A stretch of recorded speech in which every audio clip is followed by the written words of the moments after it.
আপনি কি লাজুক? নতুন মানুষের সঙ্গে কথা বলতে ভয় লাগে? তাহলে আজই জেনে নিন লজ্জা দূর করার সেরা 5 উপায়। উপায় 1, ফলাফলের চিন্তা বাদ দিন। কি হবে? সে কি ভাববে? এগুলো না ভেবে কথা শুরু করে দিন। কথা শুরু করলে 50% সফলতা আগেই পেয়ে যাবেন। উপায় 2, কারো প্রত্যাখ্যানকে ভয় পাবেন না।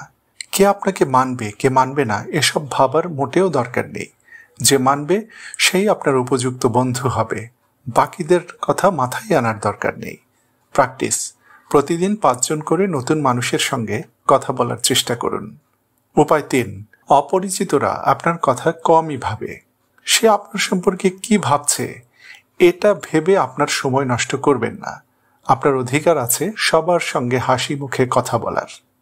উপায় 4, ভয় পেলেও কাজটি করে ফেলুন। ভয় শুধু কাজ না করলেই বড় হয়। বাসে বা রাস্তায় হাসি মুখে সালাম দিন এবং হালকা প্রশ্ন করুন, কেমন আছেন? আপনি কোন বই পড়ছেন? এটা কোথায় পেলেন? ইত্যাদি। উপায় 5, বডি ল্যাঙ্গুয়েজ ঠিক রাখুন। হালকা হাসি, চোখে চোখ রেখে কথা বলা, অতিরিক্ত নড়াচড়া না করা, এগুলোই আপনাকে আত্মবিশ্বাসী করে তুলবে। ফাইনাল মোটিভেশন, আগামী বছর যেন মনে না হয় কেন এই পরামর্শগুলো গত বছর কাজে লাগাইনি। অবশ্যই চেষ্টা শুরু করুন এবং আজ থেকেই শুরু করুন। আর কমেন্টে লিখে জানান কোন উপায়টি আপনার সবচেয়ে ভালো লেগেছে।